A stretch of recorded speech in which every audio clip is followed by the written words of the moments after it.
வைகாசி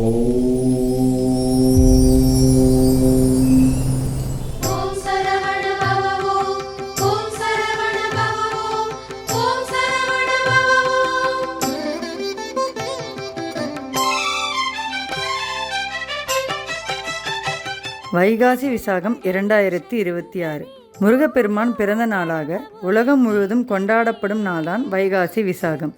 இந்த நாளில் முருகனை வழிபட்டால் என்ன பலன்? ஏன் இந்த நாள் இவ்வளவு சக்தி வாய்ந்தது? விரதம் எப்படி இருக்க வேண்டும்? எந்த நேரத்தில் வழிபட வேண்டும்? இன்று இந்த வீடியோவில் வைகாசி விசாகம் தேதி, அதன் மகத்துவம், வழிபாட்டு முறைகள், விரத விதிகள் அனைத்தையும் விரிவாக பார்க்கலாம்.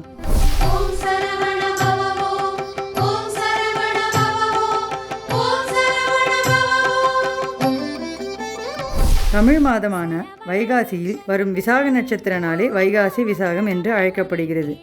இந்த நாளே அறுவடை வீடுகளின் நாயகன், தமிழ் கடவுள், வேலாயுதம் தாங்கிய ஸ்ரீ முருகப்பெருமான் அவதரித்த தினம் என்று நம்பப்படுகிறது. சிவபெருமானின் 3வது கண்ணில் இருந்து வெளிவந்த 6 தீப்பொறிகள் சரவண பொய்கையில் 6 குழந்தைகளாக தோன்றின.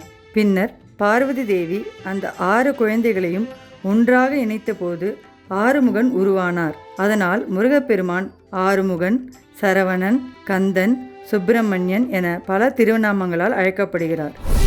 சக்தி முகச்சாயலிலே சாந்த முகம் தெரியும், சாந்த முகச்சாயல் எல்லாம் சரவணமாய் புரியும். ஓம் சரவண பவனே, ஓம் சங்கரி மகனே, ஓம் மயில்வாகனனே. சக்தி முகச்சாயலிலே சாந்த முகம் தெரியும். வைகாசி விசாகம் மே மாதம் 30ஆம் தேதி சனிக்கிழமை அன்று அனுஷ்டிக்கப்படுகிறது. இந்த நாளில் முருகனின் கோயில்களில் அபிஷேகம், அலங்காரம், வேல் பூஜை, காவடி, பால்குடம் போன்றவை மிகவும் சிறப்பாக நடைபெறும். குறிப்பாக பழனி முருகன் கோயில், திருச்செந்தூர் முருகன் கோயில், சுவாமிமலை முருகன் கோயில் போன்ற தலங்களில் லட்சக்கணக்கான பக்தர்கள் தரிசனம் செய்வார்கள்.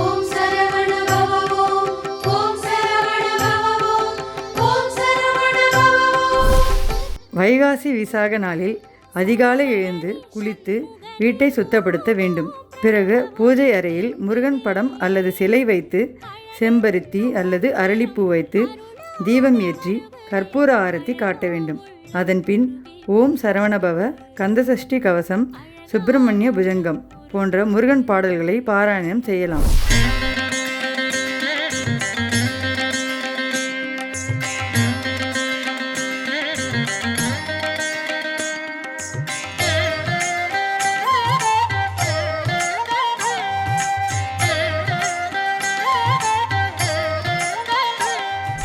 முருகனுக்கு மிகவும் பிடித்த நைவேத்தியங்கள் பஞ்சாமிர்தம், பால், தயிர், வெல்லம், பழங்கள் இவற்றை சமர்ப்பித்து வழிபடலாம். இந்த நாளில் குழந்தைகளுக்கு ஓம் எழுத வைப்பதும் படிப்பு தொடங்குவதும் நல்லதாக கருதப்படுகிறது. குறிப்பாக ஓம் சரவணபவ மந்திரத்தை 108 முறை சொல்வது மிகவும் சிறப்பாகும்.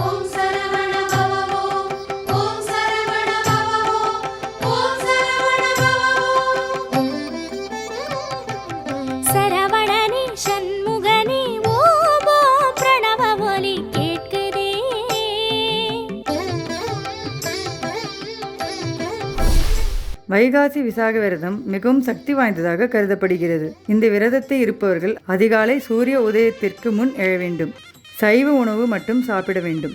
சிலர் முழு உபவாசமும் இருப்பார்கள். சிலர் பால், பழம் மட்டும் எடுத்துக்கொள்வார்கள்.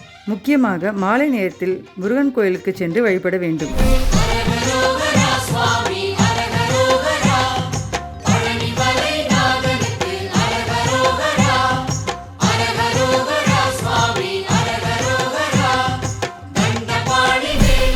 இந்த நாளில் முருகனை மனமுருகி வழிபட்டால் திருமண தடை நீங்கும், குழந்தை பாக்கியம் கிடைக்கும், கல்வியில் முன்னேற்றம் ஏற்படும், வேலை வாய்ப்பு கிடைக்கும், கடன் பிரச்சனைகள் குறையும், மன அமைதி கிடைக்கும்.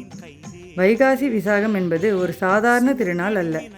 முருகப்பெருமானின் அருள் முழுமையாக பெறக்கூடிய அதிசய நாள்.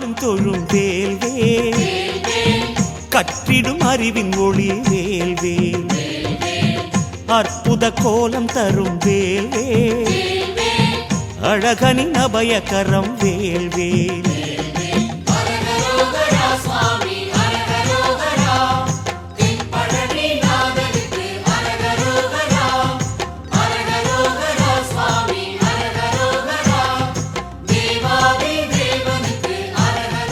இந்த வைகாசி விசாகத்தில் நாமும் முருகனை பக்தியுடன் வழிபட்டு அவரது அருளை பெறுவோம். வெற்றிவேல் முருகனுக்கு அரோகரா. இந்த வீடியோ பிடித்திருந்தால் லைக்ஸ், ஷேர் செய்து எங்கள் பக்தி ராக்ஸ் சேனலை சப்ஸ்கிரைப் செய்ய மறக்காதீர்கள். நன்றி, வணக்கம்.